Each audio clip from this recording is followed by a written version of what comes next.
As a cleric, do you like to make mischief and challenge authority? Find out if the Trickster Cleric is the right subclass for you.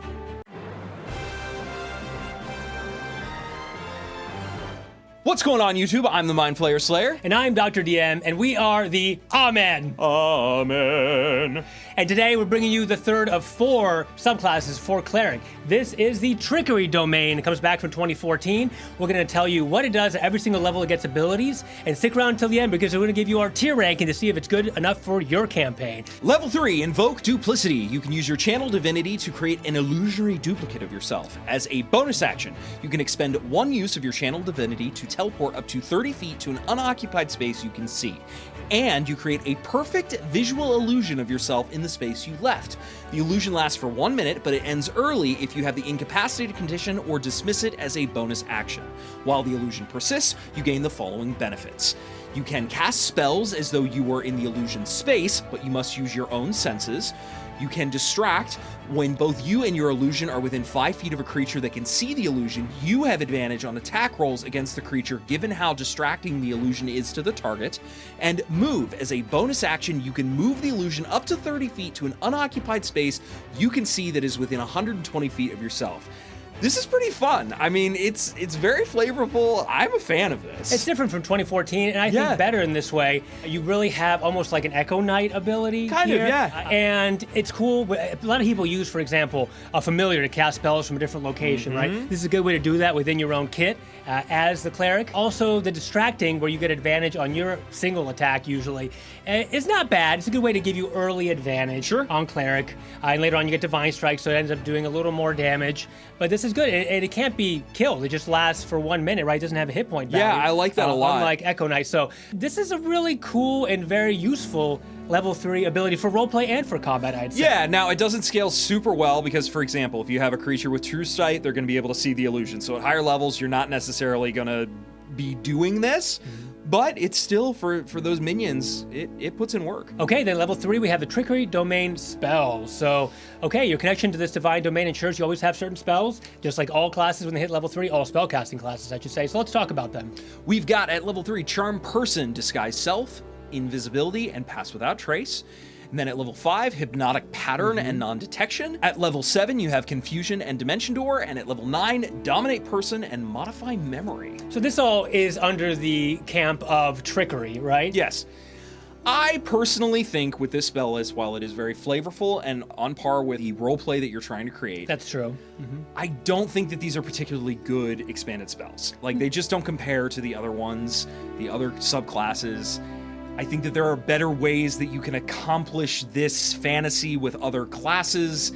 The Trickster, like the Fae? Okay. So there's some here that pull from outside the Cleric spell list, which is interesting. Sure. Some of them are pretty good. Hypnotic Pattern's a good way to make your enemies really be hindered and get advantage on them. So there's some good ones here for being the Trickster. I wouldn't say, it's not particularly powerful. The utility is decent, though, and I like that. Agreed. At level 6, you have Trickster's Transposition. Whenever you take the bonus action to create or move the illusion of your Invoke Duplicity, you can then teleport, swapping places with the illusion.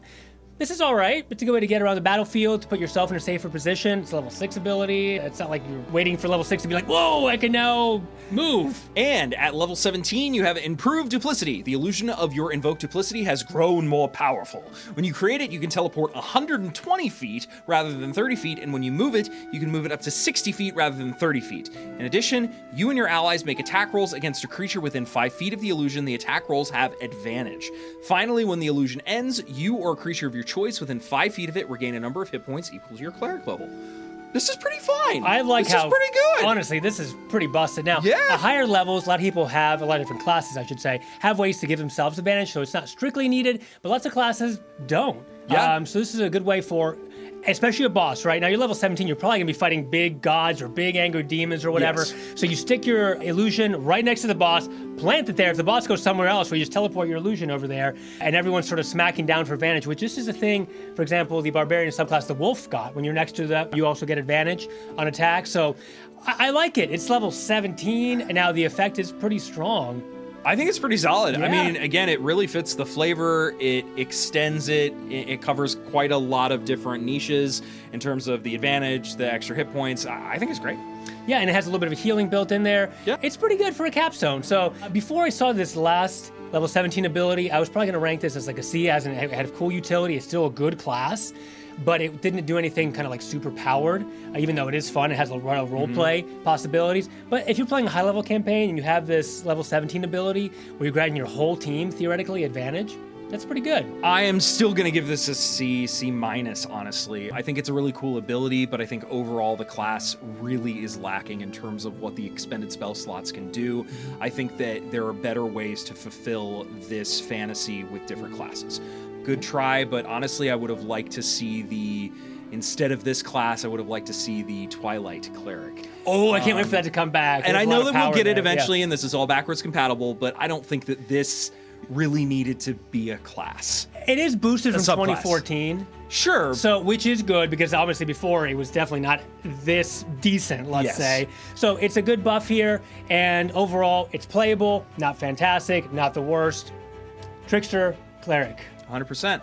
Okay, well, if you like the content that we've been bringing you, please continue to Divine Strike that like button, leave a comment down below, subscribe, ring that notification bell, all the things that help with the algorithm. Also, if you want to support the channel directly, you can go over to fanrolldice.com, get 10% off your order by typing in code GG10, and then you're also going to be giving us a kickback so that we can continue to bring you this wonderful content. Thank you so much for watching, and Thank you for watching. Yeah. Oh, wait a minute. Are you the illusion or am I the illusion? who's to say?